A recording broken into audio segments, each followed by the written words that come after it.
এনে ভিখারি, খাবারটা খেয়ে নে, আর তাড়াতাড়ি সর, আমি গাড়িটা বার করবো। বাবু, আমি ভিখারি নই বাবু, আর আমার খাবারও লাগবে না। ও, খাবার চাই না, টাকা চাই? দাঁড়া। না না, আমার টাকাও লাগবে না, আমার শুধু একটা ফোন চাই। ফোন? আজকালকার ভিখারিদের আবার ডিমান্ড বেড়ে। আচ্ছা, তুই ফোন নিয়ে কি করবি? না মানে, ফোনটা আমি নিজের কাছে রেখে দেবো না, আমি শুধু একটা জরুরি ফোন করব। কাকে কল করবি? আমার স্বামীকে ফোন করব। আচ্ছা ঠিক আছে, এনে ধর। তবে সাবধান, ফোন নিয়ে পালানোর চেষ্টা করবি না। চারিদিকে পুলিশ আছে, একটু এদিক থেকে ওদিক হলেই পুলিশে নো এন্ট্রি করে দেবে রাস্তায়। না না বাবু, আমি কোথাও পালাবো না, আমি তো আপনাকে আগেই বললাম যে আমি ভিখারি না, আর আমি চোরও নই। আপনাকে অনেক অনেক ধন্যবাদ আমাকে ফোনটা দেওয়ার জন্য। হ্যাঁ, হয়েছে হয়েছে।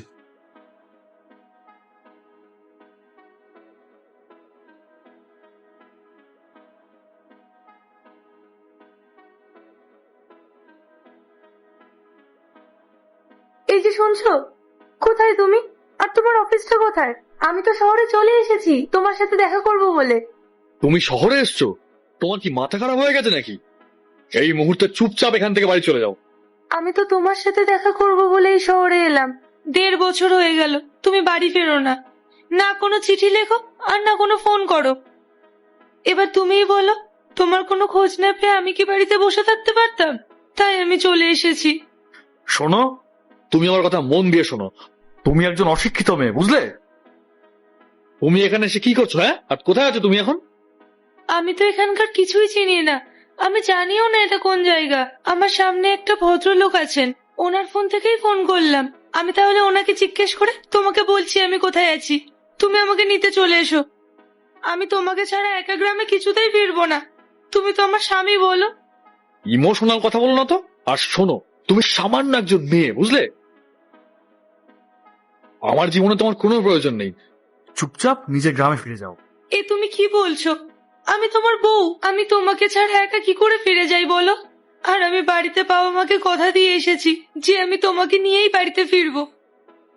ওনারা কত আশায় আছেন। আর তুমি জানো, বাবা মায়ের শরীরও ভালো নেই। আমি গ্রাম থেকে না তোমার যত্ন নেওয়ার জন্য এখানে এসেছি। তুমি যখন কাজ থেকে বাড়ি ফিরবে তখন আমি তোমার পা টিপে দেবো, আর তোমাকে ভালো ভালো রান্না করেও খাওয়াবো। তোমার যত্ন নেওয়াটাই তো আমার আসল কাজ, বলো। অনেক হয়েছে, একদম চুপ করো আর তোমার ঢং বন্ধ করো। আমার বাড়িতে কাজ করার জন্য না অনেক কাজের লোক রাখা আছে। আমার তো সময় নেই তোমার সাথে এত বকবক করার। আমায় একদম ডিস্টার্ব করবে না।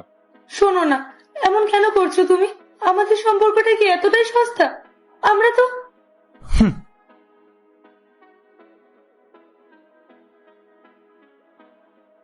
ও আর তোমার কল তুলবে না, আপনি এমন কথা কেন বলছেন? কারণ ও আমার নাম্বারটা ব্লক করে দিয়েছে। ফোনটা দাও।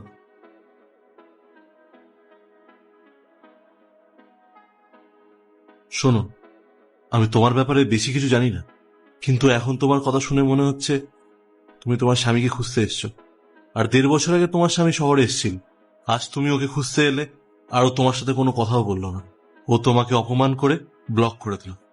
এই শহরের হাওয়াটাই এরকম, মানুষে আসে কিন্তু আর ফেরে না। আমি এরকম অনেক কাউকে দেখেছি যারা গ্রাম থেকে স্বপ্ন নিয়ে শহরে আসে পরিবারকে সুখে রাখবে বলে, কিন্তু সফল হওয়ার পর তারা নিজের বউকে ভুলে যায়, নিজের বাবা মাকেও চিনতে চায় না। সত্যি করে বলো তো, তোমার বিয়েটা গ্রামে হয়েছিল না? সেখানে অল্প কিছু মানুষের সামনে বিয়ে হয়েছিল, যা শহরের কোনো দামই নেই। আমার তো মনে হয় তোমার স্বামী এই শহরে অন্য কাউকে বিয়ে করেছে। আপনি যাকে চেনেন না, যার সম্পর্কে কিছু জানেন না, তার নামে এরকমটা বলছেন কি করে? আমার স্বামী খুব ভালো মানুষ, উনি একদমই এরকম মানুষ নন। ও তো কারোর খারাপই চায় না, হয়তো কেউ ওকে ভুল বোঝাচ্ছে, আর না হলে অন্য কোনো কারণ আছে। আরে শোনো, শহরের নিয়মটা একটু আলাদা। গ্রাম্য বিয়ে শহরে কেউ মানে না, কিন্তু কোর্ট ম্যারেজ করলে সবাই সেটাকেই বৈধ বলে মেনে নেবে, আর সমাজ সেটাকেই স্বীকৃতি দেবে। আপনাদের এখানে হয়তো কাগজে কলমে বিয়ে হয়, কিন্তু আমাদের গ্রামে বিয়ে 1 জন্মের না 7 জন্মের হয়। আমরা অগ্নিকে সাক্ষী রেখে 7 পাকে ঘুরে মালা বদল করে বিয়ে করেছি, আর এই এই শহরে একটা সই করে দিলেই বিয়ে হয়ে যায়। বিয়েতে যদি নিয়ম কানুন না থাকে, ভগবান না থাকে, তাহলে কি সেটাকে বিয়ে বলে? পুরো গ্রাম সাক্ষী আমাদের বিয়ের, আর আপনি বলছেন আমাদের বিয়ের কোনো দাম নেই। আমি একটা ভালো কথা বলবো, তুমি এখন শান্ত হয়ে গ্রামে ফিরে যাও। না বাবু, আমি আর বাড়ি ফিরে যাব না। দেখো, তুমি যদি কিছু বলতে চাও বা নিজের অধিকার আদায় করতে চাও, তাহলে আমি তোমায় সাহায্য করতে পারি। হ্যাঁ বাবু, আমিও তো সেটাই চাই, কিন্তু আমি এইসব বিষয় কিছুই জানি না। আর আমি চাইও না যে আমার সাথে যা হয়েছে গ্রামের আর অন্য কোনো মেয়ের সাথে তা হোক। আমার একটা এনজিও আছে, তুমি চাইলে সেখানে কাজ করতে পারো। সেখানে অনেক মানুষ আছে যাদের পরিবার তাদেরকে ছেড়ে দিয়েছে। তুমি শুধু তাদের পাশে থাকবে, যত্ন নেবে, তার পাশাপাশি নিজের পড়াশোনাটাও শেষ করতে পারবে। নিজের পায়ে দাঁড়াও, নিজের একটা পরিচয় তৈরি করো। যখন তুমি নিজে কিছু করতে পারবে, তখন তুমি তোমার স্বামীর বিরুদ্ধে আইনি ব্যবস্থাও নিতে পারবে। হ্যাঁ বাবু, আমি তৈরি, আমি পারবো। এতদিন আমি অন্যের জন্য বেঁচেছি, এবার আমি নিজের জন্য বাঁচবো। জানেন, যেদিন থেকে ওর সাথে আমার বিয়ে হয়েছে সেদিনের পর থেকে শুধু ও আর ওর পরিবারের লোকজনই আমার সব ছিল। আর আজ যখন ও আমাকে ছেড়ে দিল, তখন আর আমার ভয় কিসের? এবার আমার নিজের পরিচয় নিজেকেই করতে হবে। আর আর যারা গ্রামের মেয়েদের পায়ের জুতো মনে করে, তাদেরকে যোগ্য জবাব দিতে হবে। বেশ, তাহলে চলো, তোমাকে আমাদের অফিসে নিয়ে যাচ্ছি।